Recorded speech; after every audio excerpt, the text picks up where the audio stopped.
देखो जीएसटी 2.0 से mutual fund को कितना फ़ायदा होगा, आज मैं इसके इर्द गिर्द बात करूंगा। कैसे म्यूचुअल फंड पे यहाँ पे सबसे ज़्यादा आंकड़ा मजबूत देखने को मिल सकता है जीएसटी 2.0 से, आज हम विश्लेषण करेंगे। कहाँ पे नुकसान भी देखने को मिल सकता है, कैसे म्यूचुअल फंड्स पे आंकड़ा कमज़ोर देखने को मिल सकता है, उसके इर्द गिर्द भी हम विश्लेषण करेंगे। चलिए शुरुआत करते हैं। लेकिन आप में से बहुत ऐसे इन्वेस्टर हैं जिनको पोर्टफोलियो रिव्यू और डिज़ाइन को लेकर प्रॉब्लम है, डिस्क्रिप्शन बॉक्स में आए, डिटेल चेक करें और व्हाट्सअप नंबर के थ्रू हमारे साथ जुड़ सकते हैं। देखो 22 सितंबर से जो जीएसटी 2.0 है ये लागू हो जाएगा और इस बार सिर्फ आपको शॉपिंग मॉल में जीएसटी का फ़ायदा नहीं देखने को मिलेगा। आप गाड़ी खरीदने जा रहे हो तो वहाँ पे जीएसटी का फ़ायदा नहीं देखने को मिलेगा। इस बार आपका असर म्यूचुअल फंड पे भी देखने को मिलेगा। मैं ऐसा क्यों बोल रहा हूँ, मैं आगे आपको उस वीडियो में बताऊँगा कैसे सेक्टर में इसका सबसे ज़्यादा फ़ायदा होगा जीएसटी 2.0 का और कैसे सेक्टर में नुकसान देखने को मिल सकता है और म्यूचुअल फंड इन्वेस्टर को यहाँ पे क्या स्ट्रैटेजी बनाना चाहिए। सबसे पहले हम समझते हैं कि जो जीएसटी 2.0 है इसमें चेंजेस क्या हुआ है। देखो यहाँ पे 3 स्लैब बना है, एक 5% का स्लैब, एक 18% का स्लैब और एक 40% का स्लैब। 5% में वैसे गुड्स और प्रोडक्ट आएंगे जो काफ़ी एसेंशियल हैं, वैसे प्रोडक्ट पे यहाँ पे 5% का यहाँ पे जीएसटी लगेगा। दूसरे नंबर पे स्टैंडर्ड जो जीएसटी होगा वो यहाँ पे 18% होगा और एक तीसरा स्लैब है 40% का। वैसे प्रोडक्ट पे यहाँ पे 40% का जीएसटी लगेगा जो कि एक लग्जीरियस प्रोडक्ट हो। इस 3 स्लैब के थ्रू गवर्नमेंट क्या चाहती है, गवर्नमेंट चाहती है कि जो इन्फ्लेशन है उसको कंट्रोल किया जाए, जो डिमांड है उसको बढ़ाया जाए और जो इकोनॉमी ग्रोथ है उसको यहाँ पे बूस्ट किया जाए। जो ये जीएसटी 2.0 आया है इसके चलते गवर्नमेंट अपने इकोनॉमी को और ज़्यादा तेज़ी से यहाँ पे मूव करना चाहती है। अब जीएसटी 2.0 जो आ रहा है 22 सितंबर से लागू होगा। एसबीआई रिसर्च का यहाँ पे एक आंकड़ा है कि करीबन इस जीएसटी 2.0 के चलते 5.31 लाख करोड़ का कंजम्पशन बढ़ सकता है जो कि एक्स्ट्रा होगा और ये जो अपने जीडीपी में है 1.6% का हिस्सेदारी रखेगा। इट मीन्स कि जो ये जीएसटी 2.0 है इसके चेंज होने के चलते जो एक्स्ट्रा कंजम्पशन है उसमें 5.31 लाख करोड़ का चेंजेस होगा और जो जीडीपी का 1.6% है आज के आंकड़ों के हिसाब से। सोचिए जब लोग ज़्यादा यहाँ पे खरीदेंगे, क्योंकि देखो पैसा उनके पास ज़्यादा बचेगा तो और ज़्यादा खरीदेंगे और जब ज़्यादा खरीदेंगे तो एग्जैक्टली कंपनियों का डिमांड भी बढ़ेगा और कहीं ना कहीं कंपनियों के प्रॉफिट पे भी और सेल्स पे भी उसका असर देखने को मिलेगा। ये अब देखेंगे कि जो जीएसटी 2.0 है इसके चलते म्यूचुअल फंड में यहाँ पे कौन कौन से सेक्टर पे सबसे ज़्यादा असर देखने को मिल सकता है। अगर मैं पॉजिटिव वे में बात करूँ, सबसे फर्स्ट जो है ऑटोमोबाइल। देखो स्मॉल कार और मोटरसाइकिल पे जो 28 से 31% का जीएसटी था वो घट के अब 18% हो गया है। अब देखो इससे सेल्स भी बढ़ेगा, इससे डिमांड भी बढ़ सकता है और अगर देखा जाए तो इससे ऑन रोड प्राइस जो है वो 6 to 8% कम हो सकता है। जो मोटरसाइकिल आपको यहाँ पे 1 लाख रुपए का पड़ रहा है ऑन रोड प्राइस, अगर हम बात करें तो उसमें आपको यहाँ पे देखने को क्या मिलेगा, 6 से 8 हज़ार कम प्राइस देखने को मिलेगा। अगर मैं ऑन रोड प्राइस की बात करूँ, अगर मान लो ऐसे कंपनियों का डिमांड बढ़ा, जी हाँ, अगर प्राइस कम होता है तो उसका असर वैसे म्यूचुअल फंड पे देखने को मिलेगा जिसमें ऑटोमोबाइल का सेक्टर का एलोकेशन काफ़ी ज़्यादा देखने को मिल रहा है या कुछ ना कुछ वहाँ पे एलोकेशन। दूसरा जो सेक्टर है कंज्यूमर गुड्स और एफएमसीजी सेक्टर। देखो जो यहाँ पे पैकेज गुड्स है, पैकेज फूड्स हैं, ड्यूरेबल प्रोडक्ट्स हैं, वो सस्ते हो सकते हैं और उसके चलते भी ऐसे सेक्टर में भी डिमांड बढ़ सकता है और उसका ठीक असर म्यूचुअल फंड पे भी देखने को मिलेगा। वैसे म्यूचुअल फंड में जो इस सेक्टर को ज़्यादा फोकस कर रहे हैं और वैसे म्यूचुअल फंड जो ऐसे सेक्टर टीम बेस्ड कोई फंड है या ऐसे सेक्टर फंड्स पे ज़्यादा असर देखने को मिल सकता है। तीसरा जो सेक्टर है वो इंश्योरेंस सेक्टर है। देखो इंश्योरेंस सेक्टर में या तो जीएसटी यहाँ पे नील देखने को मिलेगा या कुछ परसेंट देखने को मिल सकता है।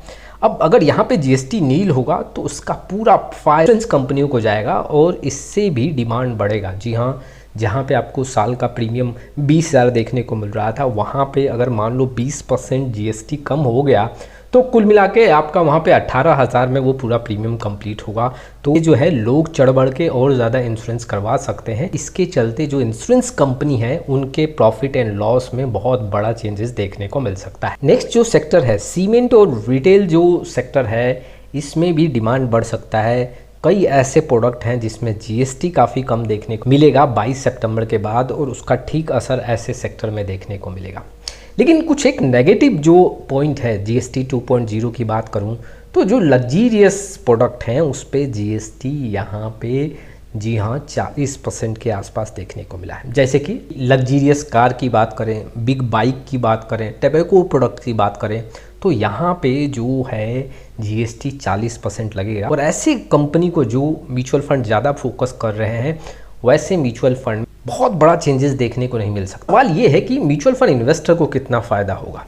देखो, अगर आपने जो म्यूचुअल फंड पोर्टफोलियो डिज़ाइन किया है उसमें कहीं ना कहीं अगर आप देखोगे तो ऑटो सेक्टर पे भी फोकस होगा, कहीं ना कहीं इंफ्रास्ट्रक्चर सेक्टर पे भी फोकस होगा, और कई ऐसे स्टॉक्स होंगे जिसका जी हाँ आपको इनडायरेक्टली फ़ायदा मिलेगा। जीएसटी 2.0 का आपको फ़ायदा मिलेगा ही मिलेगा। जैसे ऑटोमोबाइल्स कंपनी भी कई ऐसे होंगे आपके पोर्टफोलियो में। आपके म्यूचुअल फंड पोर्टफोलियो में इनडायरेक्टली और डायरेक्टली कहीं ना कहीं से फ़ायदा मिलेगा। लेकिन देखो, अगर आपके पोर्टफोलियो में कुछ ऐसे सेक्टर जिस पे जीएसटी 2.0 से ज़्यादा फ़ायदा होने वाला है, वो सेक्टर अगर नहीं है तो आप वैसे सेक्टर को थोड़ा इंक्रीज़ कर सकते हो, इनडायरेक्टली इंक्रीज़ कर सकते हो। लेकिन मैं एडवाइस नहीं करूँगा कि आप यहाँ पे 10% या 12% से ऐसे सेक्टर पे ज़्यादा फोकस करें। किसी सेक्टर और थीमेटिक्स फंड्स को भी अगर आप रख रहे हैं जी हाँ जिसमें जीएसटी 2.0 से ज़्यादा फ़ायदे होने वाला है, तो वहाँ पे आपको मैं आप बोलूँगा कि करीबन मैक्स टू मैक्स आप यहाँ पे 10 से 15% का एलोकेशन रखें। लेकिन हम डिपेंड नहीं होंगे ऐसे सेक्टर में, हमें पूरा ऐसे सेक्टर पे विश्वास नहीं करना है। क्योंकि हो सकता है 1 साल चले उसके बाद थोड़ा रिटर्न कम हो जाए तो आपका पोर्टफोलियो काफ़ी डैमेज हो जाएगा। अब देखो, इसमें म्यूचुअल फंड इन्वेस्टर को स्ट्रैटेजी भी क्या बनाना चाहिए। म्यूचुअल फंड इन्वेस्टर को स्ट्रैटेजी बनाना चाहिए कि आपको हर 6 महीने या 1 साल पे अपने पोर्टफोलियो का रिव्यू जरूर करना है कि वाकई में कहीं मेरा कोई पर्टिकुलर सेक्टर तो यहाँ पे इंक्रीज़ नहीं हो रहा, कोई मार्केट कैप एलोकेशन काफ़ी ज़्यादा तो नहीं हो रहा है, आपको रिव्यू करना चाहिए। दूसरा जो पॉइंट है, जैसे कि मैंने आपको एडवाइस किया था कि आप 5 से 10% एलोकेशन इनडायरेक्टली अगर ऑटो सेक्टर है या कंजम्पशन को फोकस कर रहे हो तो वो एक काफ़ी अच्छा यहाँ पे आइडिया होगा। आप अपने पोर्टफोलियो में ज़रूर चेक करें कि ऑटो सेक्टर का एलोकेशन कैसा है, और अगर 5 से 10% का एलोकेशन है तो वाकई में आपके पोर्टफोलियो के लिए एक अच्छी स्ट्रैटेजी साबित हो सकता है अगले 1 साल के लिए। देखो, तीसरा मैं पॉइंट आपके सामने रखूंगा। देखो, हमेशा डाइवर्सिफिकेशन के साथ चले, कोई भी सेक्टर के पीछे आपको भागना नहीं है। इस साल कोई और सेक्टर चलेगा, अगले साल कोई और सेक्टर चलेगा, और ऐसे आप जंप नहीं कर सकते, बार बार फंड चेंज नहीं कर सकते, बार बार आप नए फंड में यहाँ पे पैसा नहीं लगा सकते। आपको डाइवर्सिफिकेशन के साथ जाना है। अगर आप बहुत यहाँ पे हाई रिस्क लेके नहीं चलना चाहते हो तो फ्लेक्सी कैप, मल्टी कैप से एक डाइवर्सिफिकेशन पोर्टफोलियो आप डिज़ाइन कर सकते हो, जिसमें आपको ऐसे सेक्टर का एलोकेशन भी कुछ ना कुछ कंट्रीब्यूट होता हुआ देखने को मिलेगा। देखो, इन्वेस्टर को मैं यहाँ पे बताना चाहता हूँ कि जो ये जीएसटी 2.0 है इसका असर आने वाले 1 या 2 या 3 महीने में देखने को नहीं मिलेगा।